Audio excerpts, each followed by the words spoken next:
अरे भाई, फौजी जितनी देर तक तुम्हारे मंच पर रहें, तुम्हारा सम्मान बढ़ेगा। मगर यहां पर देखिए साहब क्या हो रहा है। मुझे इस वीडियो पर इसलिए आपत्ति है, पहली आपत्ति कि हमारे फौजी ऐसे व्यक्ति को सम्मान दे रहे हैं। दूसरी आपत्ति कि आप अपनी वर्दी के साथ उस मंच पर खड़े हुए हैं। तीसरी बात कि धीरेन्द्र शास्त्री हमारे फौजियों से कहता है कि अब जाइए, मंच खाली करिए। मैं काफी देर तक ये सोचता रहा कि क्या ये वाकई हमारे फौजी थे, कहीं ये एआई जनरेटेड तो नहीं है। मगर फिर मैंने एबीपी न्यूज पर यह खबर देखी और फिर अन्य कई जगहों से इसकी पुष्टि हुई और तब जाकर मैंने कार्यक्रम किया है। यह बहुत दुखद है दोस्तों।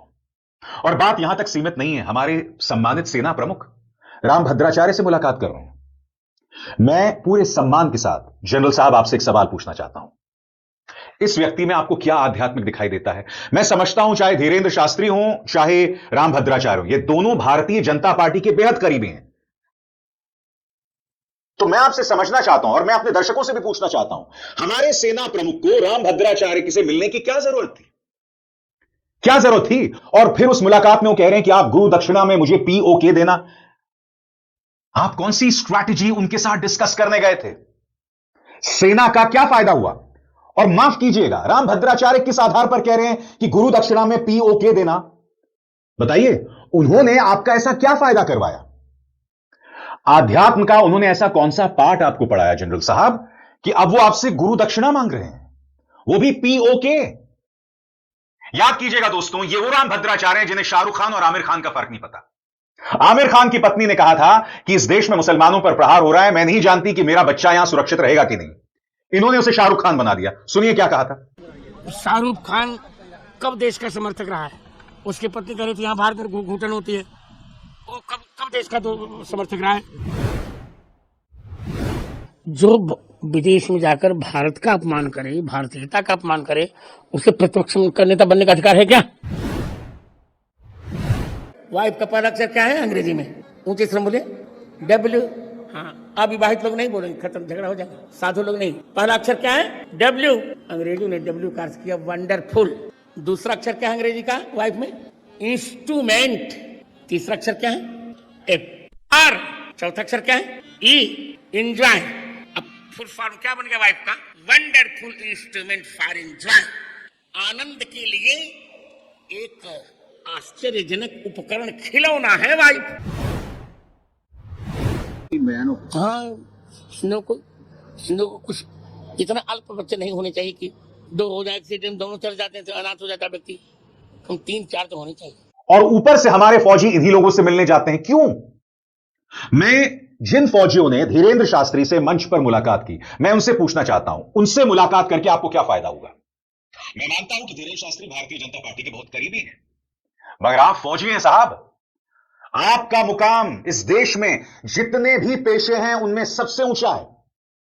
जनरल साहब जिन्होंने राम भद्राचार्य से मुलाकात की थी, मैं भी आपसे पूछना चाहता हूं, क्या वजह थी कि आप मुलाकात करने गए? राम भद्राचार्य से क्या हासिल हुआ? अब जाहिर सी बात है, जब सेना प्रमुख राम भद्राचार्य से मुलाकात करेंगे, जो कई विवादित बयान देते रहते हैं, जो भारतीय जनता पार्टी के पक्ष में खड़े हुए दिखाई देते हैं, एक पॉलिटिकल पार्टी के पक्ष में खड़े हुए दिखाई देते हैं, तो फिर जब सेना प्रमुख को करेंगे तो उनका आम फौजी भी तो वही करेगा, और वो भी वर्दी पहन के। मैं पूरे सम्मान के साथ जनरल साहब आपसे सवाल पूछना चाहता हूं, आपकी जो तमाम फौजी वर्दी पहन के धीरेन्द्र शास्त्री के पास मौजूद थे, वो धीरेन्द्र शास्त्री जो इस वीडियो में बाद में कह रहा है कि चलो मंच खाली करो, क्या इससे सेना का रुतबा बढ़ा है? सेना का सम्मान बढ़ा है? बताइए ना, बताइए, मैं गलत कह रहा हूं या सही कह रहा हूं? अगर आपको लग रहा है मैं कुछ गलत कह रहा हूं, और ये मैं ना सिर्फ जनरल साहब से कह रहा हूं, मैं ये बात अपने फौजियों से भी कह रहा हूं, अगर आपको लगता है कि मैंने कुछ गलत कहा तो मैं क्षमा प्रार्थी हूं, मैं आपसे माफी मांगना चाहूंगा। मगर जो मुझे दिखाई दे रहा है, मैं उस आधार पर आपसे कह रहा हूं, मुझे गलत दिख रहा है। मुझे आदमी निहायत ही विवादित लगता है धीरेन्द्र शास्त्री। मुझे नहीं लगता इसका आध्यात्म से कोई लेना देना है। यह व्यक्ति मेरे संविधान का अपमान करता है, मेरे बाबा साहब अंबेडकर का अपमान करता है। यह व्यक्ति, इसके ऐसे बयानात हैं जो सांप्रदायिक तौर पर भड़काऊ हैं, और फिर भी हमारे फौजी गए।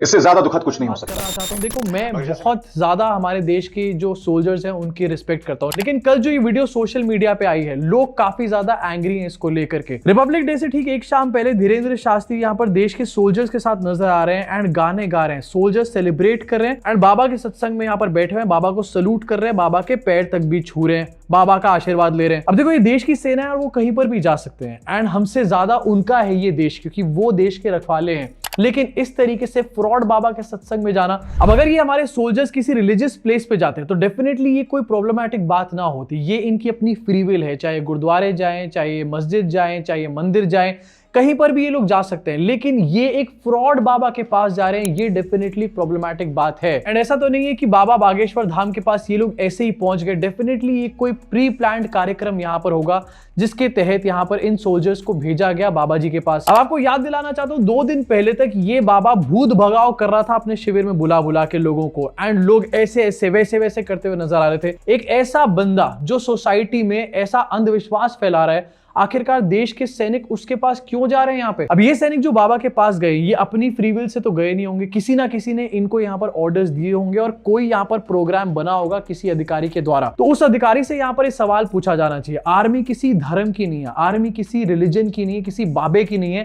तो आखिरकार ये एक बाबा के पास यहाँ पर क्यों जा रहे थे? एंड वो भी एक ऐसा बाबा जो हर आए दिन यहाँ पर नफरत फैलाने का काम करता है। कभी बाबा जी ये कहते हैं कि ज्यादा बच्चे पैदा करो, कभी बाबा जी ये कहने लग जाते हैं कि यहाँ पर हिंदुत्व इंटेलिजेंस की जरूरत है। अब देखो हमारे देश के पॉलिटिशियंस कितने स्मार्ट हैं, पहले इन्होंने धर्म को पूरी तरीके से यूटिलाइज किया पॉलिटिक्स के अंदर, अब ये लोग हमारे देश की आर्मी को भी पॉलिटिक्स में यूज करना चाहते हैं, which is so wrong and इनको कॉल आउट करना चाहिए चीज के लिए। एक और वीडियो में देश के सोल्जर्स देखने को मिले जहां पर बॉर्डर 2 की प्रमोशन चल रही थी। बॉर्डर 2 जैसी टुच्ची फिल्म की प्रमोशन के लिए आखिरकार आर्म फोर्सेस को क्यों यूज किया जा रहा है, लेकिन अब इन सोल्जर्स को भी यहां पर डाला जा रहा है धर्म के बीच में। एंड अगेन मैं बात क्लैरिफाई करना चाहता हूं कि ये किसी रिलीजियस प्लेस पे जाते तो कोई दिक्कत नहीं होती, लेकिन किसी बाबा के पास, और वो भी ऐसे बाबा के पास जो कि हर आए दिन नफरत फैलाने का काम करता है, ज्यादा बच्चे पैदा करो, हिंदुत्व इंटेलिजेंस, इस तरीके की बातें करता है, उस बाबा के पास आखिरकार ये कौन सा कार्यक्रम कराया जा रहा था और ये क्यों कराया जा रहा था? मुझे लगता है डिफेंस को इसके ऊपर एक जवाब देना चाहिए और देश की सरकार को भी इसके ऊपर जवाब देना चाहिए। लेकिन जवाब तो तब दिया जाएगा ना जब कोई सवाल पूछेगा।